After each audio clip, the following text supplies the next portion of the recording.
Hi everybody, welcome back to the Sales on Demand show. I'm Adam Schneider.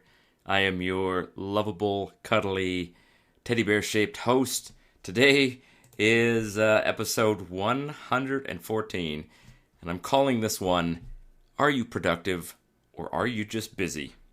Kind of like that Elton John's song, Are we human or are we dancers? Which I never really understood that song, but it's a good song.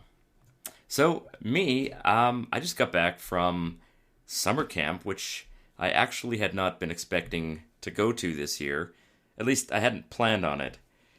But one of my good friends, he's been a good friend of mine for a while. He is the director of a camp.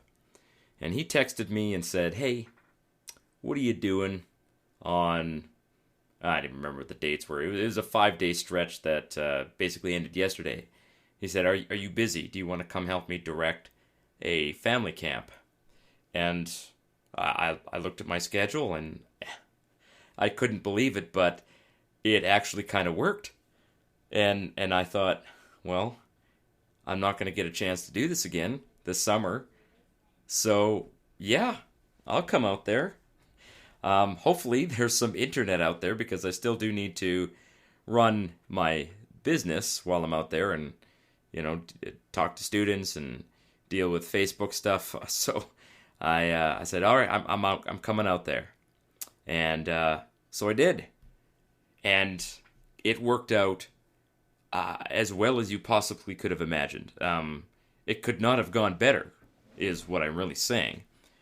So the camp session was wonderful. It was really smoky because we still have fires in BC, so I do feel pretty sorry for you guys in BC dealing with all these fires and stuff. And I guess if you're in Australia, you might be also dealing with fires there too. But yeah, it was pretty smoky, but the kids had fun. There was adults and kids, a pretty interesting mix of people. And at the very end, the kids really enjoyed frog marching me down to the lake and pushing me into the lake, which, I knew that was coming, so I kind of let it happen. But, man, that was the highlight of their week. You would think that they were, I was like, you kids are scaring me. I can only imagine if you turn into adults, you'll be, marching them off the plank or something. So, kids are funny that way. But also bought a trailer, not expecting it, but my wife found a good deal, and I thought, you know what? Tried camping with a tent. It was just miserable. It was just too hot, nowhere to cook, nowhere to get out of the sun, and I'm like, I need my trailer back. So we found a little tiny fifth wheel trailer. It only sleeps 4, but that's perfect. It's all I need. The only problem is I can't get out on my driveway. It tilts back at the tail end of it. My truck is really tall, so it kind of scrapes on the driveway as I'm trying to back it in. So I guess it's not going on the driveway. And that's fine. But my son was a little disappointed. He loves sleeping in the trailer just as it's parked in the driveway, so he'll have to just adapt to that, I guess. Also, and this is something that I kind of agonized about this for a little bit, but I am now working for Gear Bubble, like officially working for Gear Bubble. And this is new. I haven't talked about this before. Don Wilson, the owner of Gear Bubble, he came to me probably like a few months ago, maybe even 6 months ago, and he said, hey, I'm thinking about, creating a social media position and, someone who can do content and stuff. Are you interested in being that guy? And at the time, I had not much going on. And I thought, oh, that's great. That's great. This should be easy to do. But more recently, I've become a lot more busy. So I was a little bit nervous about saying yes to this because, the more you take on, the more work you have, the harder life becomes, right? You gotta work harder to get things done. You gotta manage your time better. So I wanted to talk today about managing your time and how my struggles basically can teach you how to manage your time better. Be more productive with less time. There was a time where I'd be working maybe like 5 or 6 hours a day, and I'd kind of have the rest of the day to just do whatever I wanted. I didn't even have to plan out, break times or rest time. I was just able to just kind of do things helter-skelter wherever. No planning was necessary, and it worked out fine. Now, I really can't do that. But of course, now I've got the income to go with the extra work, so I've got to start really managing my time well, because I just don't want to burn out. I think burnout is a real thing. Even if you like what you do, burning out is something that can happen, and it does cause health problems. Especially if you start neglecting the other things that keep you healthy, such as working out or, getting outside, getting enough sun, recreation time. It's very important. You just can't work all the time. You just cannot do that. It's not good. It's not smart. It's not productive. Even making a little bit more money, it's just not worth it.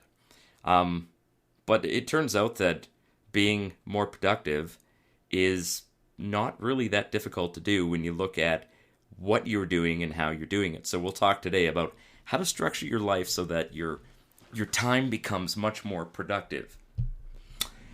As always, you can join my special bootcamp series at salesondemandshow.com/start. Of course, you can always find all of these episodes, all 114 of them, at salesondemandshow.com.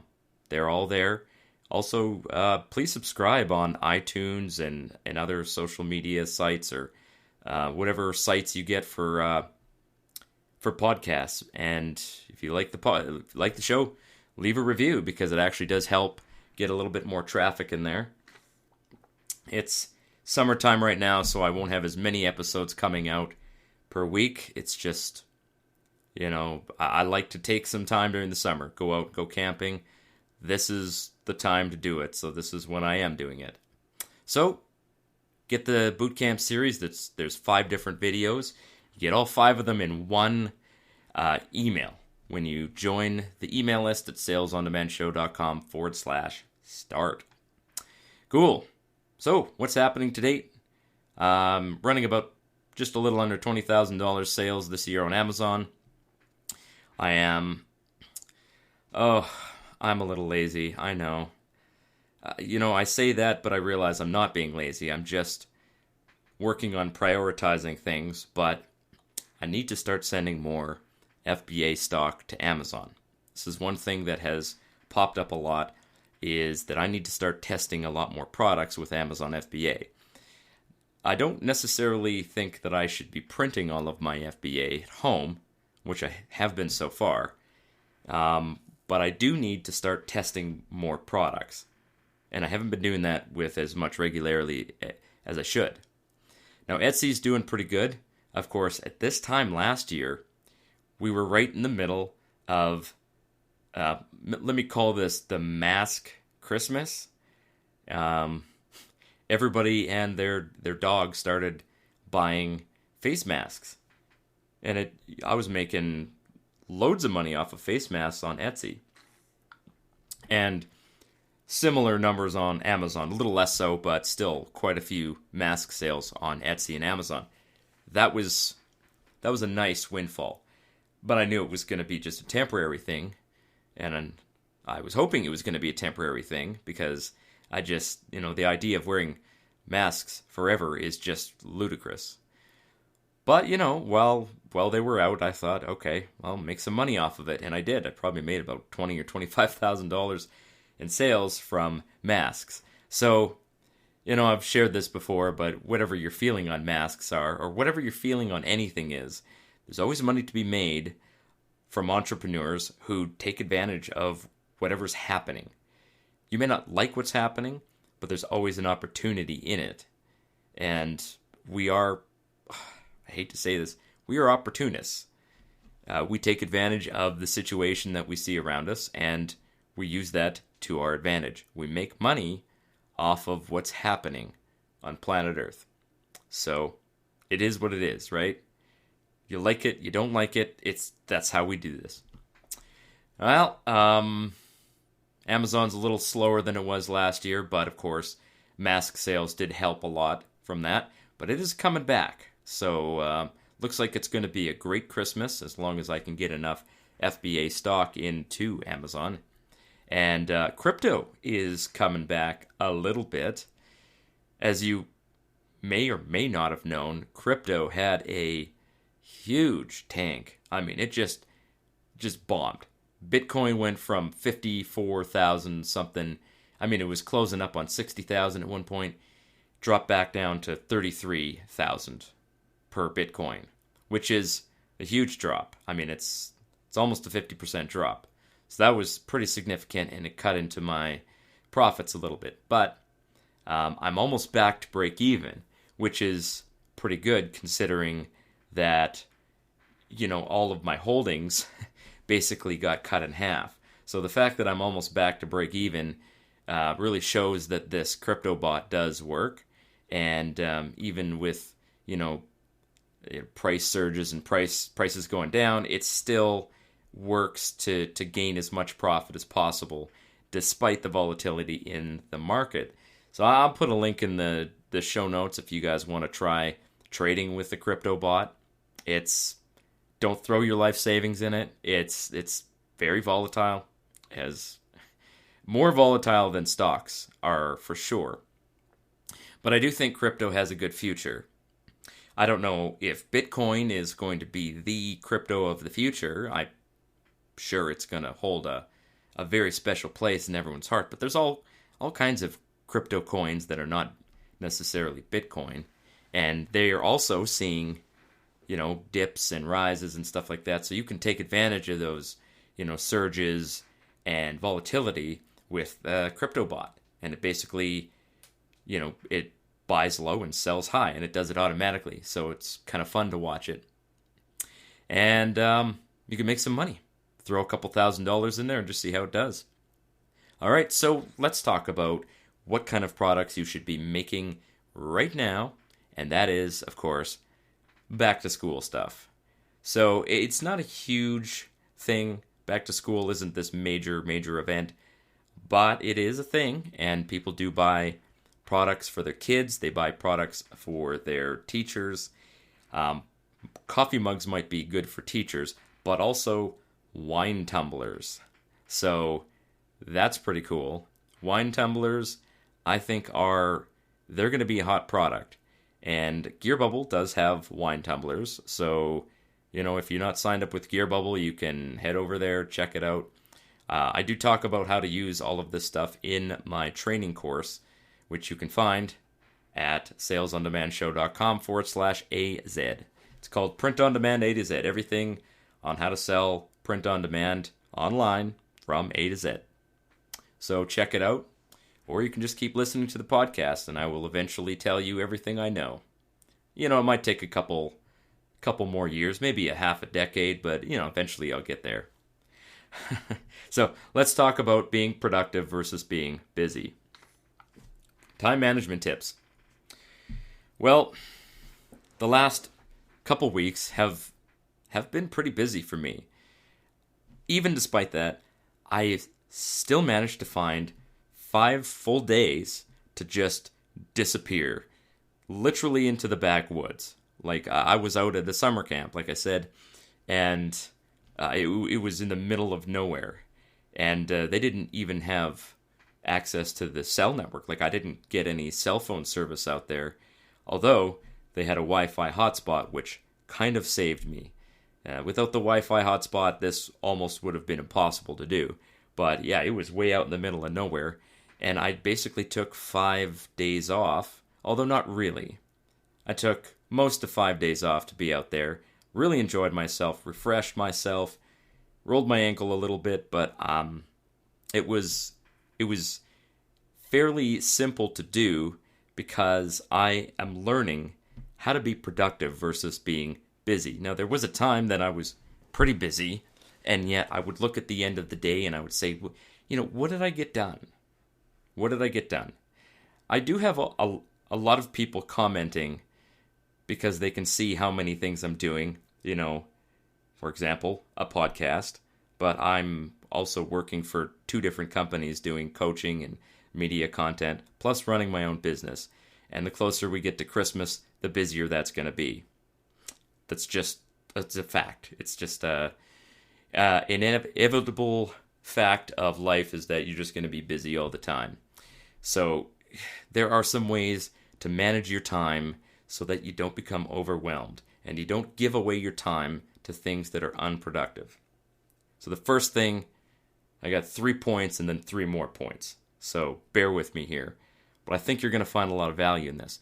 So the first thing about busyness is that social media is a time thief. Now, yeah, okay. I rely on social media. It's part of my job to be on social media. I have a private Facebook group with the print-on-demand A to Z course, and you can join that private Facebook group when you buy the course, and it's a permanent subscription. So you get, all of the tips that people have in the group. But you're going to manage that social media. So I'm on social media quite a bit, and if I'm not careful, it can be a time thief. So I've had to break up social media into daily chunks. So first thing in the morning, get on social media, bang out some answers to questions, and then I shut it off. I don't scroll my Facebook feed. I've stopped using Instagram, and honestly, I'm thinking about just deleting Twitter because Twitter is virtually worthless to me. I mean, it really is. Twitter it's just a bunch of mobs yelling at each other. It's entertaining for sure, but it's really worthless in terms of how much it brings value to my life. Apart from maybe the entertainment value, which is, that's real. So if I do go on Twitter, it's just because I'm just bored with doing anything else and I have some time to do that. But otherwise, if I'm not using social media right there, right then, I close my social media pages. So I don't keep a Facebook tab open on my browser because otherwise I'll just keep getting notifications, and my brain, and I'm sure that there are lots of you out there that can relate to this, my brain, if I see a notification, I'm just like, I cannot leave it alone. I have to check that notification. It drives me crazy that this is the way I am, but I look in the mirror and the face staring back at me is just me. So this is who I am. I cannot ignore notifications. So the best way to ignore a notification is to just close the entire program. That way you're not notified of the notification. Then when you come back to Facebook, you've got like 20 notifications. You scroll through and see which ones are worth looking at. Deal with that. 10 minutes, done. Close it again. So you have to treat social media almost like it's junk food. You can have a little bit of junk food, and it might even be entertaining or some kind of like a mental break to be on social media, but you can't sit there and just eat it and exist on social media all day long because it's going to make you unproductive. Now, there's other things that will steal your time as well, and, for me, playing computer games used to be a thing. Most of the time, if I'm doing some gaming, it's just an hour here or there when I have the time. And you do need those mental breaks. We'll talk about how to get those mental breaks and where to put them in a later part of this episode. But just be aware that these time thieves exist, and if you don't manage them well, they will steal your productivity for you, or from you, I should say.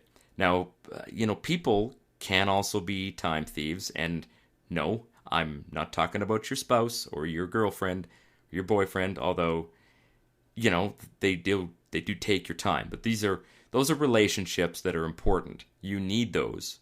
So if your spouse needs you, give them the time. If, during the middle of the day or at the end of the day, you come home and you go straight onto your computer, you're actually stealing time from people. It's not that those people are time thieves. It's that you're stealing time from them.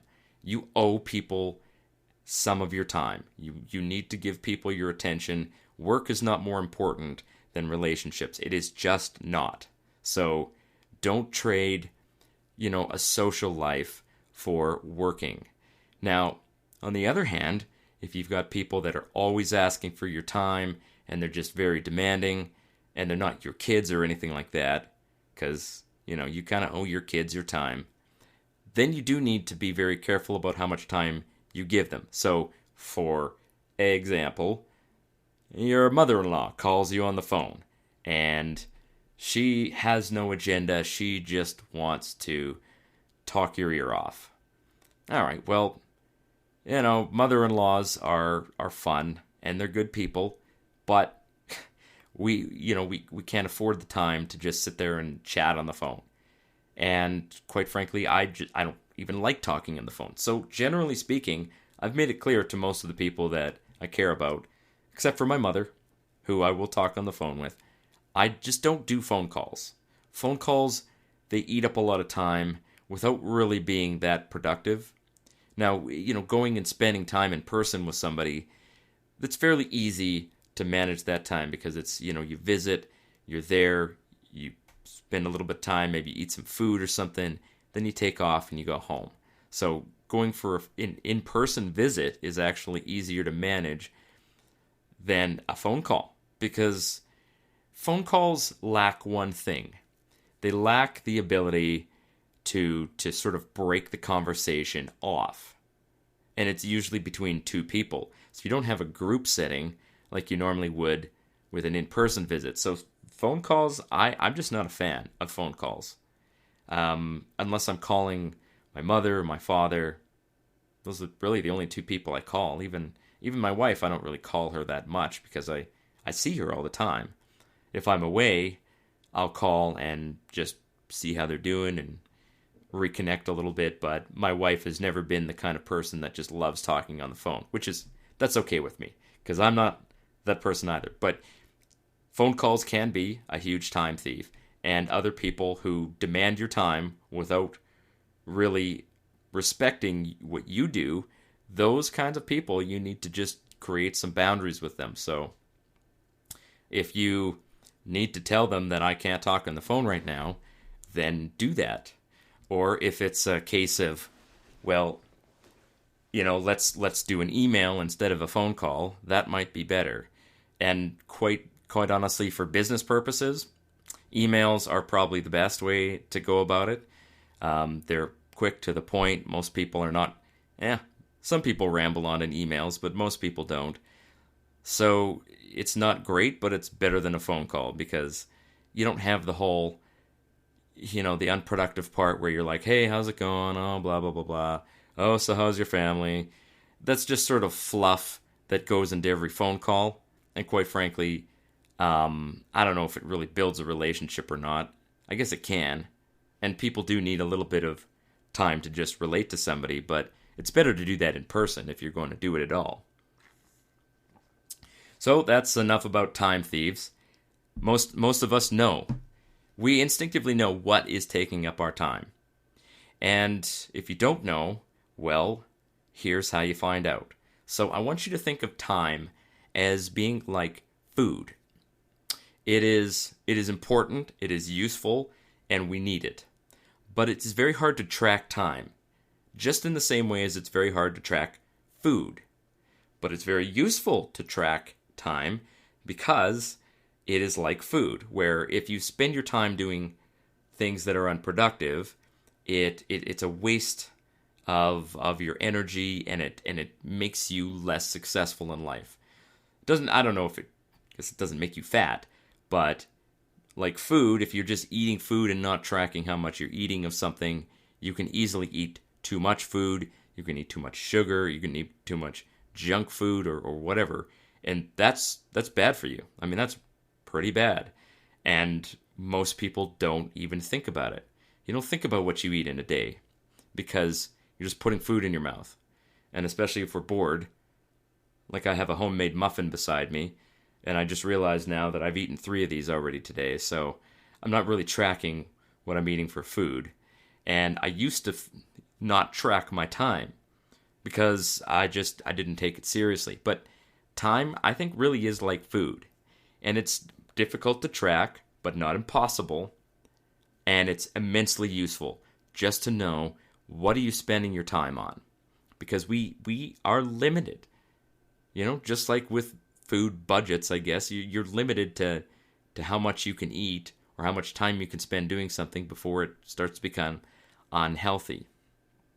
Now, at a very high level of success, so when you start becoming, and I'm not trying to put myself in this high level of success category. I am successful. I'm enjoying what I do, doing it well, and I feel like this is a high level for me. And definitely time has become more important than money. So this is one of those times where you've got to decide whether you're going to trade your time for money, or you're going to hire someone else to do things for you that you normally might do yourself. A great example for me is there was a time where I would change the tires on my vehicles because it was just more productive for me to do it. So I would go out and buy, 2 or 3 tires. I burned through tires like crazy. And I needed to save money on tires because I was kind of poor back then. Not necessarily poor, but just not managing money well. So I would go out and buy tires, and then I would pull off a tire in my car, and I would just, pull it off the rim and replace it. And I had the tools to do that. But the thing is that it took time. Now, right now, I can't do that. I can't afford the time to go and buy 4 tires if it's just going to save me $100 or something like that. Now, if it's going to save me $500, I might do that. And I'm thinking about doing it for my truck. But you're always balancing the competing interests of time and money. And of course, this isn't necessarily easy to do, but you start to have to do this when your time becomes worth quite a bit of money. It's just the way it is. Obviously, if you're just getting started, then your time won't be worth that much money because you're still learning. You're still kind of start developing your skills. You're developing just how to do these things. And maybe you're still running a bunch of other programs. Maybe this isn't the only business you've got, and you've done some successful things, and now you're learning something new. But at where I'm at right now, time is almost more important than money. So I'm at the point where I'm like, okay, my van needs new tires. It's going to cost me $1,000. Just do it. I've got the $1,000, but I don't have the day and a half it would take for me to track down 4 tires and put them on the van. I don't have that kind of time anymore. But I've got the money. And I'm done trading money for time. The time is more important to me. So when we're talking about time, there's a couple of things that you need to understand about time. It's not always just about time, right? It's not just about scheduling things in. It's also about the mental bandwidth as well, right? So imagine that you're a line cook and you're making complex dishes. So, and this is really shows up for tasks where you really have to focus on what you're doing, and it takes some time to kind of get into things like this. So mental bandwidth is how many different things can your brain focus on at any given time without just basically running off the rails. Mental bandwidth is basically your capacity to deal with not just time, but different things. And it's different things to different people, but I hope you know what I mean by mental bandwidth. Like, how much can you focus on at any given time and still maintain success in all of the areas that are important? So part of the things, like, let me explain what takes up my mental bandwidth. So there is my existence on planet Earth. I mean, I have to shower, I have to, put on clothing and just do the dishes, take care of the house. That's all part of the background noise of my life. But it does take up maybe like 5 to 10% of my mental bandwidth. Then there's my relationship with my wife. I've got an upcoming anniversary that I need to plan for. It's our 20th anniversary, so it's a big one. That's another like 5 to 10% of my mental bandwidth. Then beyond that, my kids. My daughter just got a job. My son is enjoying summer and I want to spend some time with him. So that's another 10 to 15% of mental bandwidth. So you can see that we're chipping away at my ability to do a whole bunch of things because there's already a bunch of things going on. Then there's, the business. So if a customer emails me and I forget that they emailed me, that's kind of important. I need to respond to customer messages. Then there is, a whole bunch of other things that go on that you just need to manage. So you're going to have your own mental bandwidth, and you'll probably detect it when you start getting to the edge of your capacity to manage everything that's going on. And you'll start feeling stressed. You'll start feeling very stressed, and you'll feel what a lot of people call burnout. You can call it whatever you like, but that's a bad place to be. So when you start getting to that point, you need to decide, what is it that I'm doing that is exceeding the bandwidth here? And maybe it's that, things are stressing you out in your family relationships and you need to focus more on that. Well, you need to do that, right? Even if you're putting aside running a side business for a little bit, focusing on your family's relationships is very important for the future. I cannot overstress that I am not the kind of person that sacrifices my family for money. I'm not going to do it. I'm not going to sacrifice my marriage for money. I would rather be poor and living in my trailer than have my wife leave me because I'm just being too busy all the time.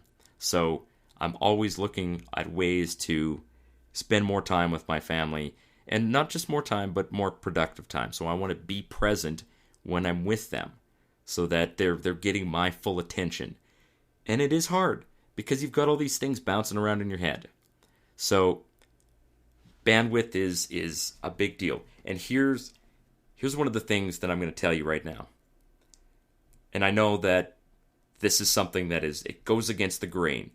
Do not multitask. Just don't do it. It doesn't work. Now, multitasking is when you've got a bunch of things open at the same time and you're switching back and forth. So, multitasking is like the person working in the fast food restaurant, and they got to manage the till, they got to manage the drive-through, they got to manage, the boss says, okay, I need you to go clean the pots, get those clean, get them back out here. So you've got a whole bunch of competing things that are going on at the same time, and instead of putting each one in a slot, you're trying to do them all at once. That's multitasking. It is very hard to do, and it usually ends up being less successful than simply doing one thing at a time, getting it done, and moving on to something else. So pick a time of day that you respond to customer messages. Pick a time of day that you go and you fill your customized orders. So I get, 3 or 4 customized orders probably every single day. Especially right now, it's kind of wedding and engagement season, so I'm getting a lot of those kind of orders. So I pick a time of day, I go in, I smash them out. Then if I get any further orders today, they get put on tomorrow's list. And that way, I'm not, doing a whole bunch of small tasks throughout the day. I can focus on one important thing at a time. The last thing I'm going to leave you guys with is a task will always fill the time that you allot to do it. And maybe you've heard this one before, but it's true. So if you give yourself an entire day to clean your house, it will take the entire day. But if you give yourself half an hour to do something, and you really you put a timer on. So I really found this out in the military, right? The Army, they just love doing this. You finish, your morning PT and you come back in and they say, all right, showered, shaved, dressed in your uniform, smelling, good, deodorant on, you've got 11 minutes. The whole platoon has 11 minutes to get ready for your next task. Well, I didn't even know that it was possible to shower and, get dressed in 11 minutes. But it is. Because at 12 minutes, you're late and you're doing push-ups. Or the people that are waiting for you are doing push-ups, and then they're going to be mad at you. So putting yourself under pressure to finish a task will always shorten the time it takes to finish that. So what I like to do is I set an alarm on my phone, or I block off time on my calendar. And I've got my calendar open basically the whole day. So I get up, I'm usually at my computer desk by 9, because the morning I just kind of make some breakfast and eat and do some social media stuff. So that's my social media time. And then I get on and I set basically 25, 27-minute blocks. And that is the time. Then when it's done, it's done. And if I got it done, then I got it done. So that's it for this session, guys. That's it for this podcast episode. I appreciate all of the listeners out there. And I've got actually an interview with somebody that I'm going to throw as a bonus episode coming up here. So have a look out for that. We'll see you guys next week. Cheers.